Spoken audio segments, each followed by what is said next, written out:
Jain class. आज जो हमारा टॉपिक है वो बहुत इम्पोर्टेंट टॉपिक है, भूगोल का टॉपिक है और यह विश्व के भूगोल के अंतर्गत आता है। किसके अंतर्गत? विश्व के भूगोल के अंतर्गत। वैसे जो हमने 15 फरवरी से बैच चलाया था अपना उत्तर प्रदेश पुलिस का, तो उसका तो लगभग 90% सिलेबस कंप्लीट है।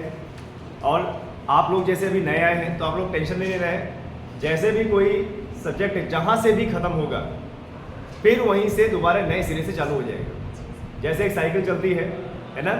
अभी 1-2 टॉपिक और बचे हैं आपके भूगोल के, वो खत्म होने के बाद जो भूगोल है, भूगोल फिर से स्टार्टिंग से आएगा। और स्टार्टिंग में जैसे ब्रह्मांड की उत्पत्ति और हमारा जो सौर मंडल है उसकी उत्पत्ति, तारों की उत्पत्ति, पृथ्वी की उत्पत्ति, वहाँ से हम फिर चालू करेंगे। ठीक है, तो जो नए छात्र हैं उनका दोबारा से हो जाएगा, है ना। तो इस कन्फ्यूजन में नहीं रहना कि यार हम अगर एकेडमी में जा रहे हैं तो वहाँ पर ऐसे पढ़ाया जा रहा है और इस चैप्टर से पढ़ाया जा रहा है। ठीक है, चलिए आज का जो हमारा टॉपिक है वो है विश्व की प्रमुख जल संधि।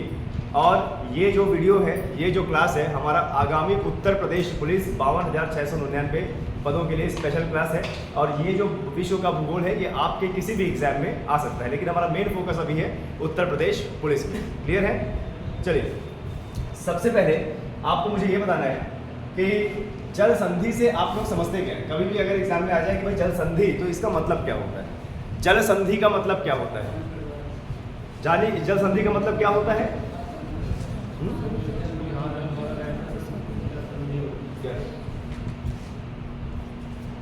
हाँ फिर से बताएं। हाँ, दो, उसके बाद खत्म। जल का बंटवारा। ठीक है, आप एक नॉर्मल भाषा में जल का बंटवारा कह सकते हो। ठीक है, तो जल का बंटवारा तो एक गिलास में पानी ले लो, दूसरी गिलास में डाल दो, हो गया बंटवारा। वो भी जल संधि हो सकती है। दो देशों के बीच जल का बंटवारा की जो दो देश ही होगा क्या? देखिए आपको बता दें, सभी छात्र जरा ध्यान दीजिएगा। देखिए सपोज कीजिए कि दो उभरी हुई भूमि है, दो उभरी हुई भूमि है, समझिएगा। उभरी हुई भूमि, जब भी शब्द भूगोल में उभरी हुई भूमि आएगी तो उसका मतलब ही होता है कि जो जल स्तर है उससे क्या है, नीचे है। अब जैसे हमारा भारत है, भारत तो 3 सागरों से घिरा हुआ है, बंगाल की खाड़ी, हिंद महासागर और अरब सागर। तो जहाँ जहाँ पर किनारे किनारे भारत के पानी टच हो रहा है वो तो तट है, लेकिन जहाँ पर हम रह रहे हैं इसका मतलब समुद्र का पानी वहाँ पर नहीं आ पा रहा। तो भूगोल के मामले में उभरी हुई जगह वही होती है। क्लियर है? अब देखिए जो दो उभरी हुई जगह होती है और उसके बीच में एक सकरा रास्ता होता है, उसके बीच में एक सकरा रास्ता होता है जिससे पानी का आवागमन होता है, इसी को क्या बोलते हैं? जल संधि। अब देखो ये जो सकरा रास्ता है, इसके इधर भी जल राशि और ये उधर भी जल राशि, और बीच में क्या है? एक गेटवे जैसा बना है। बीच में क्या है? एक गेटवे जैसे बना है जिसमें 2 जलराशियों का पानी आवागमन होता है और उसी को बोलते हैं क्या? जल संधि। मतलब ये जल संधि किन 2 भूभागों के बीच में है? एक ये भूभाग और दूसरा ये भूभाग। ठीक है, जो आपस में इनके जो किनारे हैं वो बहुत नजदीक है और बीच में एक छोटा सा गेट टाइप का बना हुआ है और इसी से एक समुद्र का दूसरे समुद्र में पानी का आवागमन होता है। इसी को हम क्या बोलते हैं? जल संधि। क्लियर है? आए सकते हैं? सिंपल समझिए कि समुद्र के बीच में 2 भूमि द्वारा बनाया गया गेट, कि वहां से पानी इधर आ जाए, इधर का पानी उधर चला जाए, उसी को क्या बोलते हैं? जल संधि। अब जैसे आपने भारत में पाक जल संधि सुना होगा, तो पाक जल संधि, जो पाक जल संधि है उसमें हिंद महासागर और बंगाल की खाड़ी का पानी टच होता है। इसका मतलब वहाँ की जल संधि से हिंद महासागर और बंगाल की खाड़ी का पानी का आवागमन होता है और बीच में क्या है? एक सकरा रास्ता है। तो उस सकरे रास्ते से जो पानी का आवागमन होता है उसी को क्या बोलते हैं? जल संधि। ठीक है, तो भारत में जल संधियाँ हैं जैसे 10 degree channel, 9 degree channel, 8 degree channel, और जैसे आपका मन्नार की खाड़ी और जैसे आपका पाक जल संधि, ये भारत की जल संधियाँ हैं। ठीक है, लेकिन भारत की जल संधियाँ तो हम पढ़ेंगे ही पढ़ेंगे, साथ में आज अपने विश्व की भी जल संधियाँ हम लोग पढ़ेंगे। क्लियर है? चलिए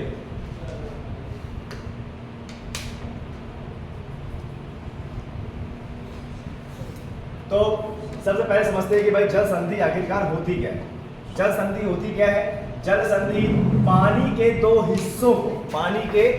हिस्सों को आपस में सकरे मार्ग से जोड़ता है और तथा जमीन के दो हिस्सों को क्या करता है, अलग करता है। आप बोल सकते हो है ना कि जो जल संधि होती है वो जमीन के दो हिस्सों को क्या करता है, अलग करता है। कैसे अलग करता है? बीच से पानी का आवागमन होता है। जैसे कई बार एग्जाम में ये प्रश्न पूछा गया है कि भाई भारत और श्रीलंका को अलग करता है कौन? पाक जल संधि, है ना। तो दो भूभाग है, एक भारत का एक श्रीलंका का, और बीच से पानी जा रहा है, मतलब क्या हो गया, दो भूभाग को अलग कर दिया। ठीक है, तो ये यहाँ पर आप बोल सकते हो। प्राकृतिक रूप से यह विश्व में अनेक जगह पर उपलब्ध है जिनका व्यापारिक और परिवहन की दृष्टि से भी अत्यधिक महत्व है। अब आपको बता दें, दो भूभाग के सामने समुद्र इतना गहरा रहता है और पानी भी वहाँ पर ज़्यादा रहता है कि उस रास्ते को हम अपने परिवहन के लिए और समुद्री जहाज़ों को एक जगह से दूसरी जगह ले जाने के लिए भी इस्तेमाल करते हैं। ठीक है, बस आपको इतना समझना है कि जल संधि जो दो भूभागों को अलग करती है, या ऐसा जल जो दो सकरे मार्ग से अपना आवागमन करता है और उसके इर्द गिर्द दो भूभाग होते हैं। ठीक है, आए समझ में? चलिए, तो सबसे पहले देखिए क्या बोल रहा है। भारत के तमिलनाडु और श्रीलंका, जहां पर हमारे भारत का तमिलनाडु है और श्रीलंका है, के जाफना के बीच में पाक खाड़ी है। आप इसको पाक जल संधि भी बोल सकते हो। और बंगाल की खाड़ी को जोड़ने वाला जल संधि क्या है? पाक जल संधि। ठीक है, आए समझ में? हमारे भारत और श्रीलंका को जोड़ने वाला क्या है भाई? हमारे भारत और श्रीलंका को जोड़ने वाला क्या है? पाक जल संधि। यानी भारत और श्रीलंका के मध्य में पाक जल संधि का पानी का आवागमन होता है। कैसे? बंगाल की खाड़ी और कैसे? हिंद महासागर का पानी का आवागमन होता है। ठीक है, यहाँ पर वैगई नदी गिरती है। ठीक है, तमिलनाडु की बहने वाली वैगई नदी, और यहीं पर ही क्या है? राम सेतु। और आपको बता दें, भारत की अंतिम भूमि जिसको रामेश्वरम बोलते हैं वो भी कहाँ पे है? यहीं पर। क्लियर है? चलिए थोड़ा सा मैप को जूम करके आपको बता देते हैं। देखिए, ये हमारे भारत का दक्षिण का क्षेत्र है।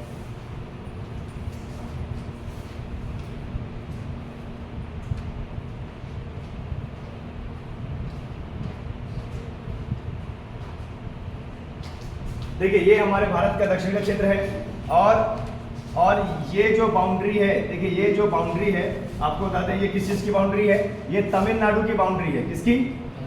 तमिलनाडु की बाउंड्री है। और तमिलनाडु की बाउंड्री में हल्का सा ये ऐसे करके द्वीप टाइप में ये यहाँ पर ये छोटे छोटे द्वीप है। और फिर उसके बाद ये क्या है? ये श्रीलंका है। अब आप जरा ध्यान से देखिए, ये तमिलनाडु है। तमिलनाडु के यहाँ पर ये कौन सा? हिंद महासागर का पानी। और इधर कौन सा ये पानी है? बंगाल की खाड़ी का पानी। और ये जो देश है वो श्रीलंका है, भूभाग है, एक भूभाग है जहाँ पर लोग जीवन यापन करते हैं। तो देखो, ये भारत का भूभाग और ये श्रीलंका का भूभाग, इसमें जो ये पानी का आवागमन हो रहा है, पानी का आवागमन हो रहा है, इसी को बोलते हैं जल संधि। और क्योंकि यह भारत और श्रीलंका के बीच में जल संधि है, इसका नाम है क्या? पाक जल संधि। ठीक है, लेकिन यहाँ पर आपको एक और कंसेप्ट समझना पड़ेगा।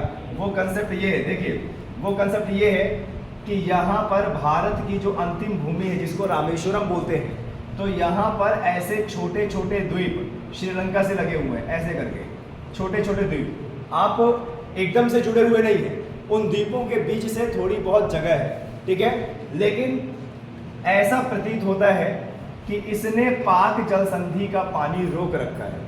अगर आप मैप में देखोगे तो ऐसा प्रतीत होगा कि इसने पाक जल संधि का पानी रोक रखा है, पर पानी वो रोका नहीं है। इसलिए क्योंकि यहाँ पे छोटे छोटे द्वीप हैं। यहाँ पे क्या है? छोटे छोटे द्वीप है, और पानी को रोका नहीं है। ठीक है, ये चीज़ हुआ।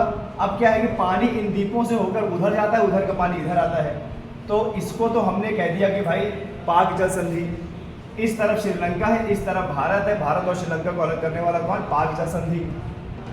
यहीं पर हम मन्नार की खाड़ी भी बोलते हैं। बोलते हैं कि नहीं बोलते? यहीं पर किसकी खाड़ी बोलते हैं हम? भाई मन्नार की खाड़ी बोलते हैं। लेकिन सबसे पहले आपको समझना पड़ेगा कि खाड़ी किसको बोलते हैं। देखिए, ऐसी जलराशि जो तीन तरफ से भूभाग से घिरी हो, ऐसी जलराशि जो तीन तरफ से भूभाग से घिरी हो, उसी को क्या बोलते हैं? खाड़ी। तो यहाँ पर तीन तरफ से कैसे हो गया? यहाँ पर देखिए, ये जो ये है ना, ये यहाँ पर ये जलराशि, इसी को बोलते हैं मन्नार की खाड़ी। तो खाड़ी तो उसको बोलते हैं ना कि जो तीन तरफ से भूमि से घिरा हुआ हो, मतलब ऐसी जलराशि जो तीन तरफ से पानी से घिरी हुई हो, ट्रैप हो, उसको खाड़ी बोलते हैं। तो यहाँ पर खाड़ी कैसे बनेगी? तो जरा आप यहाँ पे दिमाग लगाइए, जहाँ जहाँ मेरा पेन घूमेगा वहाँ पर देखिए, ये यहाँ पे तमिलनाडु की भूमि, और भूमि के बाद देखिए ये यहाँ पर रामेश्वरम और राम सेतु, छोटे छोटे द्वीप, और फिर उसके बाद ये श्रीलंका। आपको नहीं लगता कि ये जल राशि 3 तरफ से घिरी हुई है? ये देखिए ये जल राशि 3 तरफ से घिर गई ना, 1 2 और 3। तो ये पानी क्या कहलाएगा? खाड़ी। और किसकी खाड़ी? मन्नार की खाड़ी। पर एट अ टाइम यहीं पर हम पाक जल संधि भी बोलते हैं। अब पाक जल संधि यहाँ पर इसलिए बोलते हैं कि देखिए यहाँ पर जो ये पुल टाइप बना हुआ है, ये ऐसा प्रतीत होता है कि भूमि जुड़ी हुई है। यहाँ पर छोटे छोटे द्वीप हैं और वो द्वीप आपस में जुड़े हुए नहीं है, नतीजा पानी का आवागमन होता है और सकरा रास्ता भी बन गया। अगर सकरा रास्ता बन गया, पानी का आवागमन हो रहा है, तो फिर वो क्या कहलाएगी? जल संधि कहलाएगी ना। यानी इस क्षेत्र में दोनों चीज हैं, इस क्षेत्र में दोनों चीज है, जल संधि भी है और खाड़ी भी है। पाक जल संधि ये पानी का आवागमन हो गया, और मन्नार की खाड़ी 3 तरफ से ये जल राशि घिरी हुई है इस प्रकार से। ठीक है, हमारे भारत में बहुत सारी, देखिए हमारे भारत में आपको बता दें, हमारे भारत में बहुत सारी जल संधियां हैं। जरा देखिए हमारे भारत के दक्षिण पूर्व क्षेत्र में यहाँ पर हमारे देश का केंद्र शासित प्रदेश है जिसका नाम है अंडमान और निकोबार। तो आप यहाँ पर ढंग से देख रहे हैं, ये अंडमान निकोबार जो हिमालय पर्वत श्रेणी का हिस्सा है, अराकान योमा पर्वत श्रेणी का भाग है। आप जरा देखिए कि यहाँ पर एक द्वीप है, फिर यहाँ पे एक द्वीप है, यहाँ पे एक द्वीप है, ये ऐसे करके ये छोटे छोटे द्वीप हैं। और देखिए 2 द्वीपों के बीच में पानी है। तो क्या इसको भी हम जल संधि बोल सकते हैं? इसको भी हम क्या बोल सकते हैं? जल संधि बोल सकते हैं। ये 2 भूभाग हैं, इसको भी जल संधि बोल सकते हैं, इसको भी जल संधि बोल सकते हैं। और ये जो है पोर्ट ब्लेयर और ये निकोबार, इसको भी जल संधि बोल सकते हैं। यानी जहां पर भूभाग का एक सकरा रास्ता मिल गया वो जल संधि होगी। तो आपको बता दें अंडमान और निकोबार 10 डिग्री चैनल से अलग होते हैं।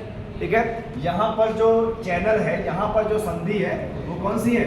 10 डिग्री चैनल। 10 डिग्री चैनल का मतलब ये होता है कि जैसे हमारी पृथ्वी है, पृथ्वी की बीच वाली रेखा कितने डिग्री पे है? 0 डिग्री पे, भूमध्य रेखा। और ये हमारी पृथ्वी ये हमारी भूमध्य रेखा पृथ्वी को 2 भागों में विभक्त करती है, उत्तरी गोलार्ध और दक्षिणी गोलार्ध। और उत्तर अगर आप ऊपर की तरफ जाओगे तो भी 1 degree, 2 degree, 3 degree, 4 degree, 5 degree, ऐसे करके कहाँ तक जाओगे? 90 तक। और दक्षिण में भी जाओगे तो 1 डिग्री, 2 डिग्री, 3 डिग्री, 4 डिग्री, कहाँ तक? 90 तक। तो देखिए उत्तर की ओर अगर आप जाओगे 1 डिग्री, 2 डिग्री, 3 डिग्री, तो जब 10 डिग्री पे पहुंचोगे, कब? 10 डिग्री पे। तो 10 डिग्री पे ये हमारा अंडमान निकोबार की रेखा आ जाती है। 10 डिग्री के ऊपर अंडमान है और 10 डिग्री के नीचे निकोबार है, और ये इन दोनों को अलग करती है। नतीजा ये 10 डिग्री चैनल यानी 10 डिग्री चैनल संधि। क्लियर है? इसको विस्तार से भी और आपको बताएंगे। अभी एक खाली आंकड़ा आप देखिए, इसको और विस्तार से आपको बताएंगे। ये चीज आपको क्लियर हुआ कि भारत के तमिलनाडु और श्रीलंका के जाफना के बीच में पाक खाड़ी और बंगाल की खाड़ी को जोड़ने वाली जल संधि, कौन सी जल संधि? पाक जल संधि। और यहाँ पर कौन सी नदी गिरती है? वैगई नदी, तमिलनाडु की नदी है।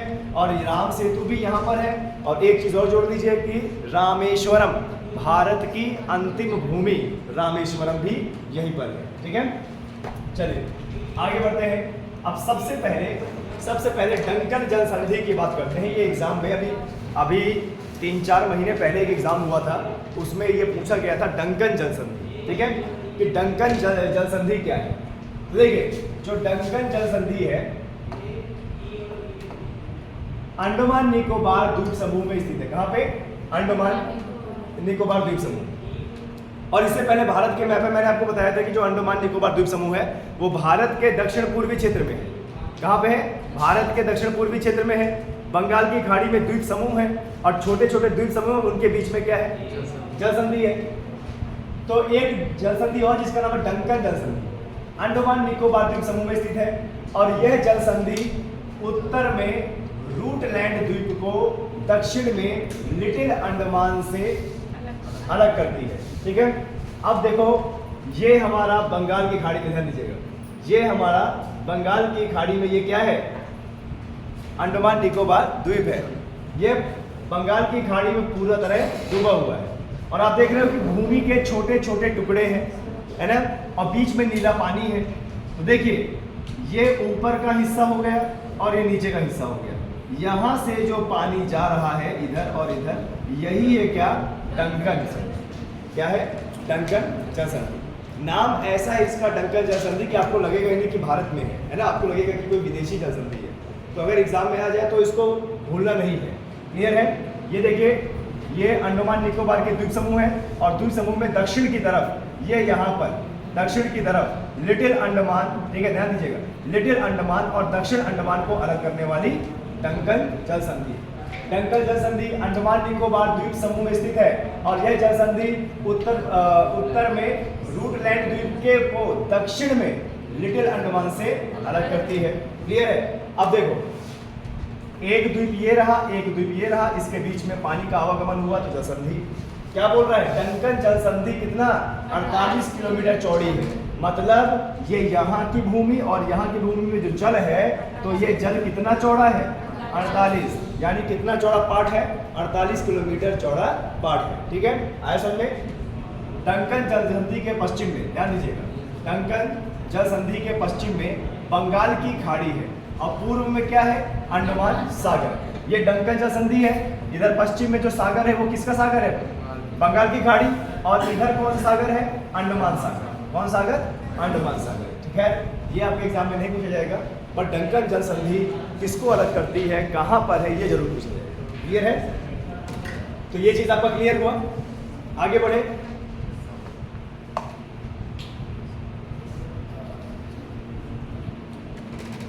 दस डिग्री, 9 डिग्री, 8 डिग्री के बारे में पढ़ते हैं। ये हमारे भारत के भूगोल में बहुत ज्यादा आता है। ठीक है, सभी छात्र जिनको अगर कोई चीज समझ में नहीं आती है तो कृपया करके पूछिएगा जरूर। ठीक है, पूछिएगा जरूर, हमें आएगा तो बताएंगे, नहीं आएगा तो सर्च करके बताएंगे आपको। ठीक है, लेकिन बताएंगे जरूर। 10 डिग्री चैनल अंडमान और निकोबार को अलग करती है। तो सबसे पहला और सबसे इंपॉर्टेंट पॉइंट, कई बार एग्जाम में आ चुका है और आगे भी आपके एग्जाम में आता रहेगा। 10 डिग्री चैनल अंडमान और निकोबार को अलग करता है।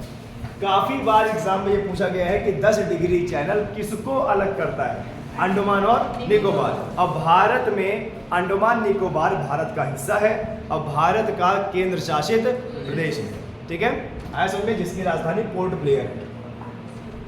10 डिग्री चैनल अंडमान निकोबार को अलग करता है। अब यहाँ से आपको पूछ सकता है कि भाई 10 डिग्री चैनल जिसको अलग करता है वह भूमि कहाँ पे है, तो वो भूमि बंगाल की खाड़ी में। ठीक है। 9 डिग्री चैनल किसको अलग करता है, लक्षद्वीप समूह को मिनिकॉय से। मिनिकॉय भी एक द्वीप है, जहां पर लक्षद्वीप समूह है वहां पर मिनिकॉय भी एक क्या है, द्वीप है। 9 डिग्री चैनल लक्षद्वीप समूह को मिनिकॉय से अलग करता है। 8 डिग्री चैनल मिनिकॉय को मालदीव से अलग करता है। क्लियर है, आए सब में। देखिए सबसे पहले 9 डिग्री चैनल है, ऊपर का द्वीप है, तो ऊपर का द्वीप है तो ऊपर क्या है, यहाँ पर क्या है भाई, लक्षद्वीप है, इसको किससे करेगा, मिनिकॉय। ठीक है, और इसके नीचे एक और द्वीप है। तो देखो ये जो जलराशि हुई यहाँ पर जो पास हो रही है वो 9 डिग्री चैनल, और मिनिकॉय से नीचे एक देश है क्या, मालदीव। मालदीव, तो ये मालदीव और मिनिकॉय के बीच में जो पानी है वो कौन सा डिग्री चैनल, 8 डिग्री चैनल। आए समझ में। फिर से एक बार इसको देख लेते हैं। 10 डिग्री चैनल अंडमान और निकोबार को अलग करती है, और 9 डिग्री चैनल लक्षद्वीप समूह को मिनिकॉय से अलग करती है, और 8 डिग्री चैनल मिनिकॉय को मालदीव से अलग करती है। ठीक है, आए समझ में। और थोड़ा सा पढ़ लेते हैं। विश्व की सबसे लंबी जल संधि कौन सी है, मलक्का जल संधि, जो कि इंडोनेशिया के पास है। कहाँ पे है, इंडोनेशिया के पास है। विश्व की सबसे लंबी जल संधि मलक्का जल संधि है। ठीक है। डेविस जल संधि विश्व की सबसे चौड़ी जल संधि है। कौन सी, डेविस जल संधि। डेविस जल संधि विश्व की सबसे चौड़ी जल संधि है।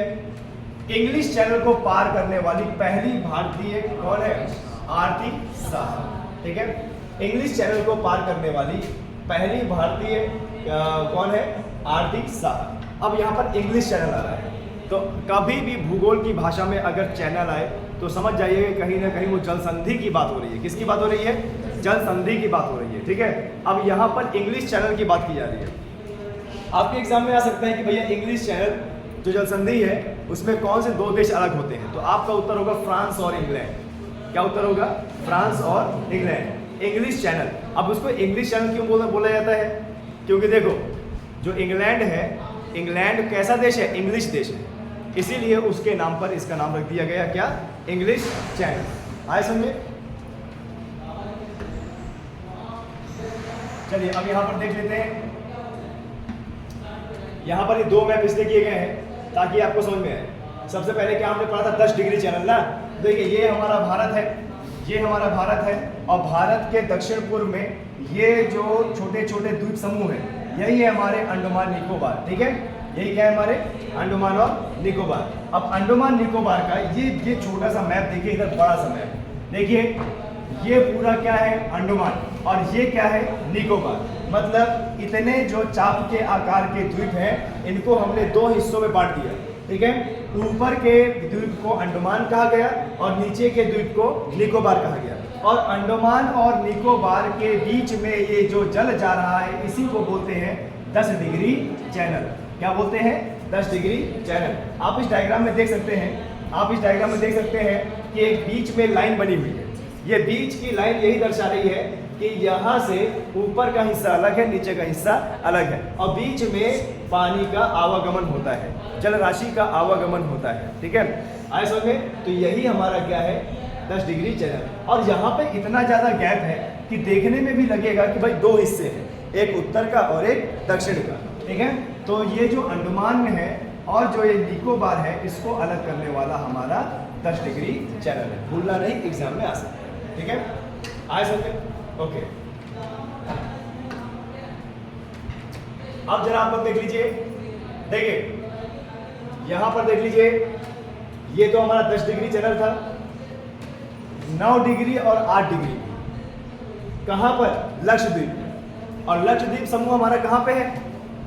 लक्षद्वीप द्वीप समूह कहां पे है हमारा? कौन सागर में? अरब सागर में, है ना। अंडमान निकोबार मतलब बंगाल की खाड़ी, और लक्षद्वीप का मतलब अरब सागर। तो अरब सागर की हम बात अगर करें तो सबसे ऊपर हमारा लक्षद्वीप है, उसके नीचे क्या है? मिनिकॉय, और मिनिकॉय के नीचे एक देश है जिसका नाम क्या है? मालदीव। तो जो लक्षद्वीप है और मिनिकॉय है, उसके बीच में 9 डिग्री चैनल है ना, और मिनिकॉय और मालदीव के बीच में 8 डिग्री चैनल। ठीक है, आए समझ में? तो हमारे भारत के कितने चैनल हुए? 3। एक कहाँ पे? कौन सागर? बंगाल की खाड़ी, और 2 अरब सागर। क्लियर है? आए समझे?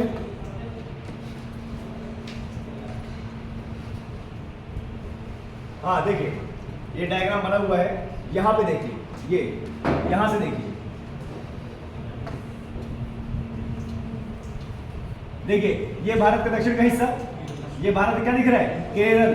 और केरल के पश्चिम में ये छोटे छोटे द्वीप समूह क्या दिख रहे हैं? लक्षद्वीप दिख रहा है। ठीक है, तो ये यहाँ पर जो आपको ज्यादा द्वीप समूह दिख रहे हैं, ये हमारे लक्षद्वीप के द्वीप समूह है, और इन्हीं के नीचे ये क्या है?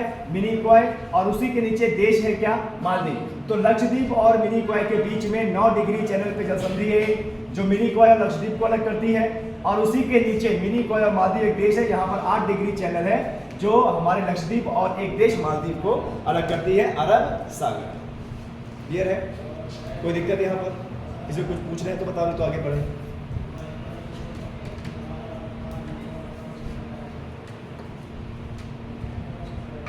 चलिए अब एक एक करके सभी जल संधियां पढ़ते हैं। ठीक है, एक बेसिक कंसेप्ट आपको बताना था, ये रिवीजन सीरीज है, एक एक करके आपको बताते हैं कि कौन सी जल संधि कहाँ पर। ठीक है, सिर्फ ध्यान से सुनना है आपको। पहला क्या है? देखिए, पाक जल संधि, सबको पता है। पाक जल संधि पाक खाड़ी और बंगाल की खाड़ी को अलग करती है, और जो देश है वो भारत और श्रीलंका है, सबको पता है। ठीक है, दूसरा है क्या? डंकन जल संधि। क्या है? डंकन जल संधि। और डंकन जल संधि कहाँ पे? बंगाल की खाड़ी और अंडमान सागर को अलग करती है। किसको? बंगाल की खाड़ी और अंडमान सागर को अलग करती है, चाहे जोड़ती है, बातें कही अलग करती है, मतलब बीच में गैप है, और इसी के माध्यम से उस भूमि में जुड़ा जा सकता है ना। तो चाहे अलग करती हो चाहे जोड़ती हो, बातें कही। किस देश में स्थित है? राज्य में, ग्रेट अंडमान और साउथ अंडमान। ठीक है, ये थोड़ा सा इंपॉर्टेंट है, पिछले एग्जाम में भी आ चुका है, इसलिए आप लोग प्रोसेस को ध्यान दीजिएगा। ये डंकन हमारे देश का है, बाहर का नहीं। ठीक है, चलिए बेरिंग जल संधि। बेरिंग जल संधि बहुत बड़ी जल संधि और एग्जाम में बार बार पूछी जाने वाली। बेरिंग जल संधि। बेरिंग जल संधि दो महाद्वीप को अलग करती है, एशिया और उत्तरी अमेरिका। ध्यान दीजिए, एशिया और उत्तरी अमेरिका को अलग करने वाली बेरिंग जल संधि, और यह दो सागरों को जोड़ती है, प्रशांत महासागर और आर्कटिक सागर। किसको? प्रशांत महासागर और आर्कटिक सागर को यह जोड़ती है। ठीक है, प्रशांत महासागर और आर्कटिक महासागर को जोड़ती है। और अगर देश की बात की जाए तो किसका? रूस और अमेरिका के बीच में है ना, रूस और अमेरिका के बीच में है। तो अभी आप लोगों को समझ में नहीं आ रहा होगा कि यार बेरिंग जल संधि दिखती कैसे है, कैसे, और जो बोल रहे हैं कि रूस और अमेरिका अलग होते हैं इससे, और प्रशांत महासागर आर्कटिक सागर, है ना। तो चलो इसको देखते हैं अब मैप में। देखिए, ये विश्व का मैप है, और जो ये इतना बड़ा सागर आपको दिख रहा है, इतना बड़ा सागर दिख रहा है, यही क्या है? प्रशांत महासागर। यही क्या है? प्रशांत महासागर। और एक चीज और आपको बता दें, प्रशांत महासागर है, ये जो आप देख रहे हैं ये उत्तरी अमेरिका है। ये क्या है? उत्तरी अमेरिका है। और ये जो आप देख रहे हैं ये क्या है? रूस। और रूस का मतलब ये पूरा का पूरा क्या है? एशिया है, एशिया महाद्वीप। और ये पूरा का पूरा क्या है? उत्तरी अमेरिका महाद्वीप। ठीक है, आए समझ में? अब इसके बीच में ये जलराशि है, तो जरा देखो इतना बड़ा सागर है, और उसके बाद यहाँ पर देखिए ये भूमि का भाग और ये भूमि का भाग, और इसके बीच में ये रास्ता है, और ये रास्ता ऊपर की ओर जाएंगे तो ये आर्कटिक सागर, आर्कटिक सागर, और नीचे क्या है? प्रशांत सागर। तो प्रशांत सागर का पानी उधर जाता है, आर्कटिक का इधर आता है। ठीक है, तो बीच में देखिए ये भूभाग और ये भूभाग, एक जल संधि बन गई। तो यही है क्या? बेरिंग जल संधि। इंपॉर्टेंट है, एग्जाम में कई बार पूछा गया है, एग्जाम में कई बार ये पूछा गया है। क्लियर है? आए समझ में? बेरिंग जल संधि किन दो देशों को अलग करती है? तो अमेरिका और रूस। किन महाद्वीप को अलग करती है? तो एशिया और उत्तरी अमेरिका। किन दो सागरों को जोड़ती है? तो प्रशांत महासागर और आर्कटिक महासागर। ठीक है, चलिए आगे बढ़ते हैं, आगे बढ़ते हैं। सबसे लंबी जल संधि क्या बताया था? मलक्का की जल संधि। सबसे लंबी कहां पे? इंडोनेशिया के पास। ठीक है, मलक्का की जल संधि विश्व की सबसे लंबी जल संधि है, और किसको किसको जोड़ती है? हिंद महासागर और प्रशांत महासागर को जोड़ती है। और देश की बात की जाए तो मलेशिया और इंडोनेशिया को जोड़ती है। अगर देश की बात की जाए तो किसको जोड़ती है? बताइए, मलेशिया और इंडोनेशिया। ठीक है, नेक्स्ट सुंडा जल संधि। सुंडा जल संधि यह हिंद महासागर और जावा के सागर को जोड़ती है। और अगर देश की बात की जाए तो सुमात्रा और जावा, ये इंडोनेशिया के दो द्वीपों को जोड़ती है, सुमात्रा और जावा। ये सुमित्रा अलग है, सुमात्रा होना चाहिए यहाँ पे। इंडोनेशिया के दो द्वीप को जोड़ती है, सुमात्रा और जावा द्वीप। ठीक है, आगे हॉर्मूज जल संधि, बहुत बार एग्जाम में पूछा जाता है। हॉर्मूज जल संधि, हॉर्मूज भी बोलते हैं इसको। हॉर्मूज जल संधि ये किसको जोड़ती है और कौन सागर में है? फारस की खाड़ी और ओमन की खाड़ी को जोड़ती है। फारस की खाड़ी और ओमन की खाड़ी को जोड़ती है। और कौन कौन से देश में? ईरान को जोड़ती है, यूनाइटेड अरब अमीरात को जोड़ती है, और ओमान को। ठीक है, ये भी थोड़ा सा इंपॉर्टेंट है। हॉर्मूज जल संधि फारस की खाड़ी और ईरान और यूएई तथा ओमान की खाड़ी को जोड़ती है। ठीक है, आगे बॉब अल मंडाब जल संधि। बॉब अल मंडाब जल संधि ये जोड़ती है लाल सागर और अदन की खाड़ी को। और देश की बात की जाए तो यमन और अफ्रीका को। और आपको बता दें, इसी लाल सागर से स्वेज नहर निकाली गई, आपको पता होना चाहिए। स्वेज नहर जिसने यूरोप पहुंचने के लिए एक अच्छा खासा लंबा रास्ता छोटा कर दिया। ठीक है, मोजाम्बिक चैनल, मोजाम्बिक चैनल ये हिंद महासागर में है। अब किसको जोड़ता है? मोजाम्बिक और मेडागास्कर देश को जोड़ता है। मोजाम्बिक और मेडागास्कर देश को जोड़ता है। आगे बॉस्फोरस की संधि, बॉस्फोरस जल संधि यह काला सागर और मरमरा सागर को जोड़ती है। और देश की बात की जाए तो तुर्की में स्थित है, एशिया और यूरोप को जोड़ती है। किसको? एशिया और यूरोप को जोड़ती है।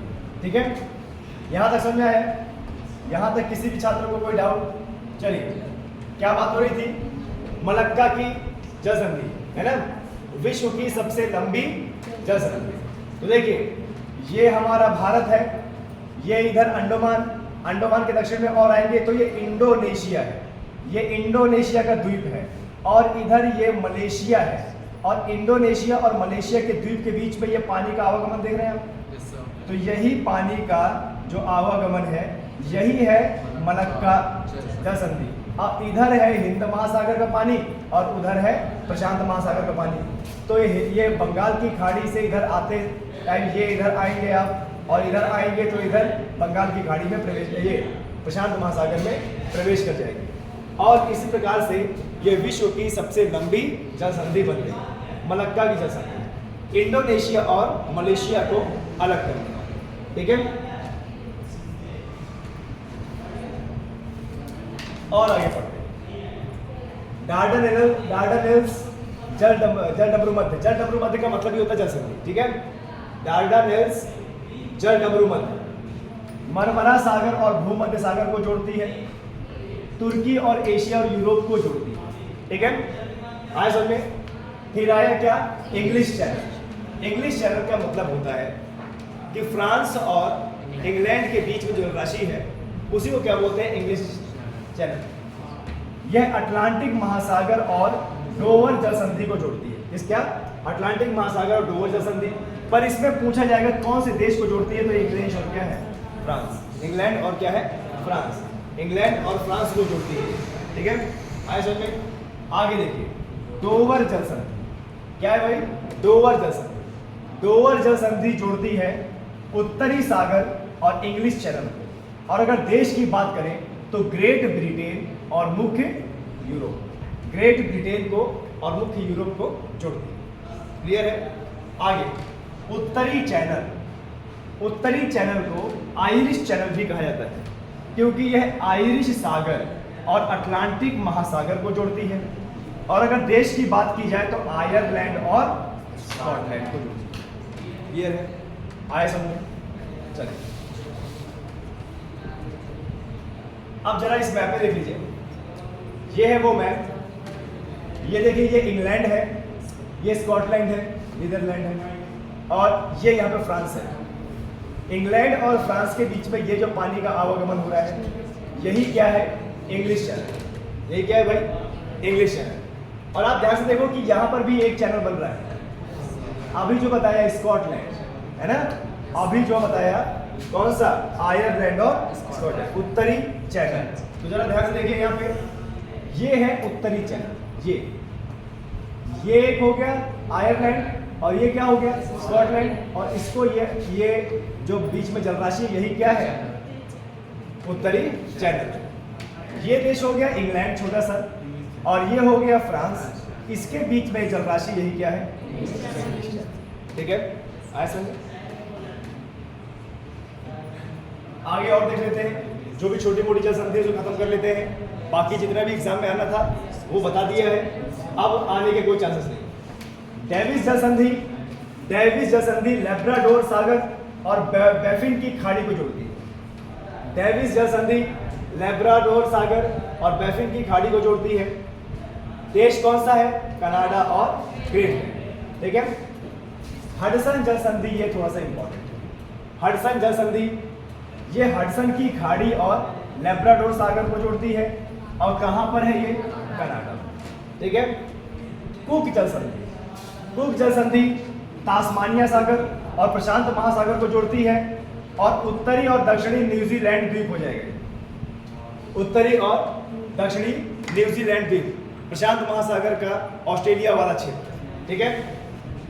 आगे देखिए, बॉस जल संधि, बॉस जल संधि तास्मानिया सागर और दक्षिण सागर को जोड़ती है, और मुख्य ऑस्ट्रेलिया और तास्मानिया के बीच है, मुख्य ऑस्ट्रेलिया और तास्मानिया के बीच। आगे देखिए, टॉरेस जल संधि, टॉरेस जल संधि प्रशांत महासागर में है, ऑस्ट्रेलिया और पापुआ न्यू गिनिया को जोड़ती है, ऑस्ट्रेलिया और पापुआ न्यू गिनिया को जोड़ती है।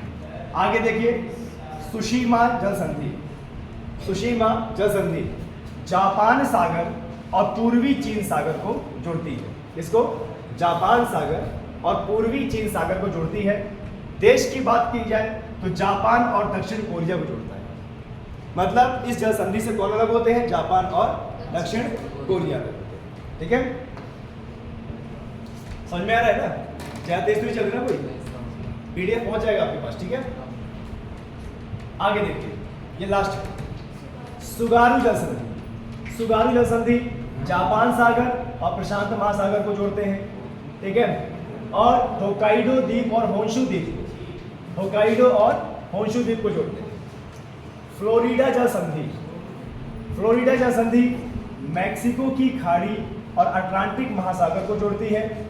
और दो देश इससे अलग होते हैं, संयुक्त राज्य अमेरिका और क्या, क्यूबा। संयुक्त राज्य अमेरिका और क्यूबा देश।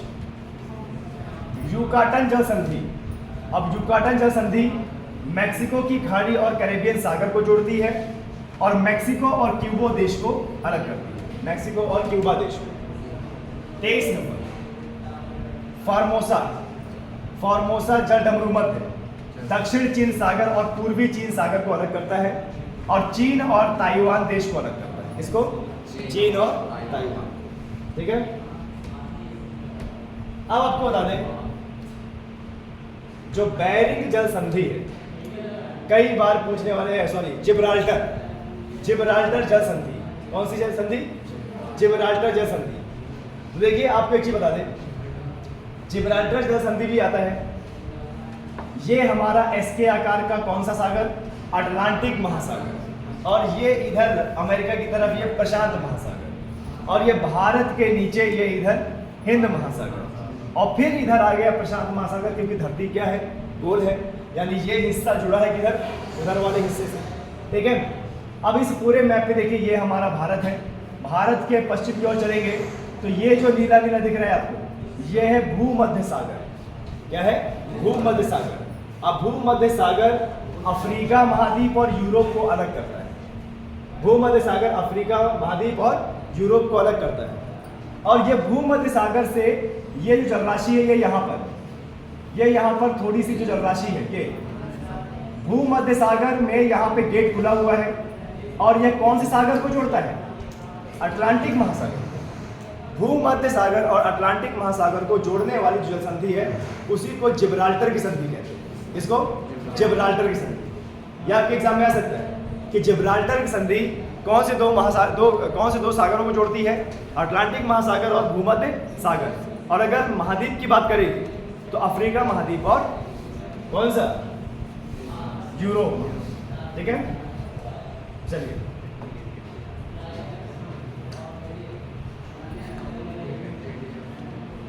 यहां से आपका एक चैप्टर खत्म हुआ।